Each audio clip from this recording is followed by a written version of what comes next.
Swadi, menanggapi dan juga mengamati keputusan Bank Indonesia akhirnya memangkas suku bunga acuannya begitu, dan juga kalau kita lihat ada beberapa kebijakan-kebijakan terbaru yang diterbitkan. Tanggapan Anda terkait dengan hal ini seperti apa, Pak Swadi? Ya, kalau saya melihat apa yang disampaikan oleh Gubernur Bank Indonesia terkait suku bunga acuan Bank Indonesia, tentunya pasti banyak hal yang sudah dipertimbangkan oleh Bank Indonesia, misalnya terkait kenapa dipertahankan suku bunga Bank Indonesia tersebut. Tentunya ada beberapa faktor yang mungkin akan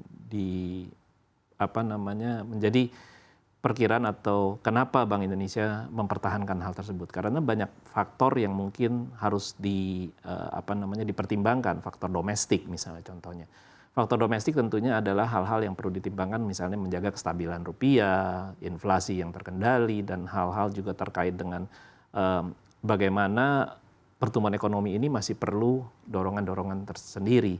Nah, pastinya semua tiga faktor ini Bank Indonesia sudah memperhitungkannya, dan dalam perhitungannya tentu ini menjadi hal yang kita pasti amini juga bersama, bahwa Bank Indonesia telah melakukan pengendalian sistem moneter sendiri.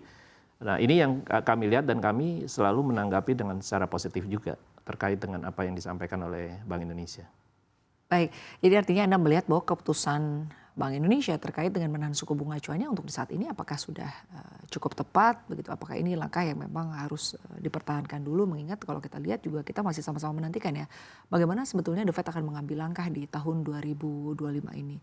Kita sempat melihat sinyal begitu ya bahwa The Fed nampaknya akan memangkas suku bunganya sebanyak 2 kali atau akan bersikap dovish begitu, tapi kita belum tahu ya akan seperti apa. Jadi artinya langkah ini sudah tepat untuk dilakukan. Saya rasa demikian, karena kita tahu bahwa selama tahun 2024 The Fed sudah memangkas 1% atau 1000 basis point. Nah, tentu hal ini juga sudah diikuti oleh Bank Indonesia. Penurunan suku 7 days repo atau suku bunga Bank Indonesia telah juga diikuti oleh Bank Indonesia, dan terlihat bahwa memang kita masih melihat rupiah tertekan, tapi kita tidak bisa memungkiri karena memang dengan penurunan suku bunga The Fed pada saat Trump juga sebelum menjadi presiden dan sebelum dilantik, dan sampai dengan dia dilantik, memang dia mempunyai langkah-langkah yang kita juga sama-sama tidak bisa membaca ke arah mana. Tapi kita tahu bahwa apa yang dilakukan oleh Trump tentunya adalah membawa kembali dolar-dolar. Nah, ini kita takuti kan, capital flight dan segalanya. Tapi Bank Indonesia mengambil langkah bijak dengan beberapa langkah-langkah seperti, karena Bank Indonesia adalah penjaga stabilitas moneter kita. Nah, harapan kita tentunya dengan apa yang sudah diambil oleh Bank Indonesia selama tahun 2024, dan tentunya nanti melihat apa yang akan diambil langkah The Fed, tentu pasti saya yakin Bank Indonesia akan bisa melihat secara baik ya terkait dengan keputusan-keputusan yang akan diambil di tahun 2025 ini. Tapi jika kita berbicara mengenai ekspektasi ya, sebetulnya ekspektasi dari para pelaku pasar atau dari investor begitu ya, dari para pelaku usaha, utamanya mungkin yang masih membutuhkan pembiayaan, ini sebetulnya terkait dengan arah dari kebijakan suku bunga ini, ekspektasinya akan diturunkan lebih dalam lagi atau sebetulnya seperti apa nih ekspektasinya? Sebenarnya tidak hanya bunga yang menjadi acuan daripada pengusaha, baik kami juga pengusaha yang terkait dengan industri keuangan dalam memberikan pinjaman atau pembiayaan. Tetapi yang lebih mungkin kita harapkan adalah bagaimana pertumbuhan ekonomi terjadi.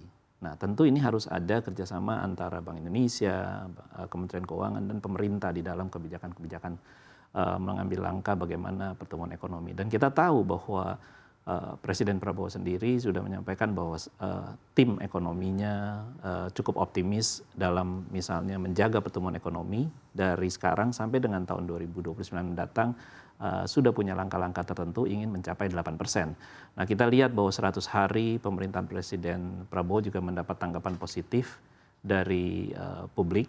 Ya, kita lihat angkanya sekitar 80%, dan tentu kita semua mempunyai harapan yang besar kepada pemerintah. Jadi bukan hanya Bank Indonesia, tetapi mungkin harus ada semacam kerjasama yang baik antara penjaga stabilitas moneter, fiskal, dan pengawasnya tentu di sini adalah OJK yang mengawasi industri keuangan secara menyeluruh.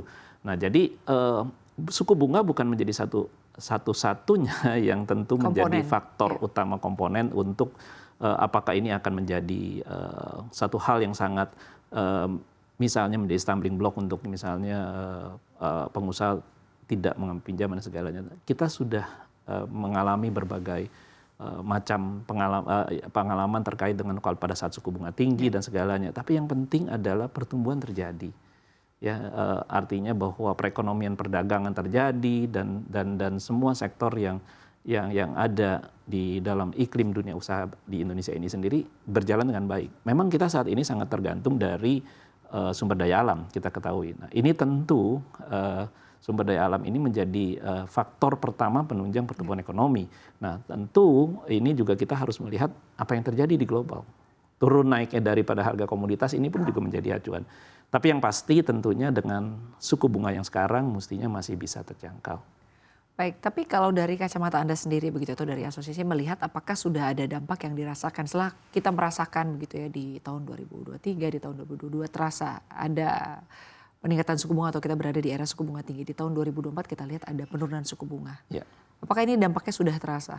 Nah, ini dia yang tadi saya sampaikan bahwa suku bunga terasa sudah ada penurunan di 2024, tapi daya belinya, ya 2024 kita selalu berbicara daya beli turun, 2025 masih kita rasakan juga, Mbak Sinta. Nah ini yang terus kita masih pantau dan kita masih terus melihat sampai kemana sih daya beli ini, karena inflasi kan terkendali, ya harga mestinya juga relatively terjangkau, tapi kenapa daya beli masih turun? Kenapa masyarakat juga? Nah tentu ini juga ada kaitannya. Kita dari perbankan kita mendengar bahwa likuiditas ketat, ya loan to deposit ratio cukup tinggi.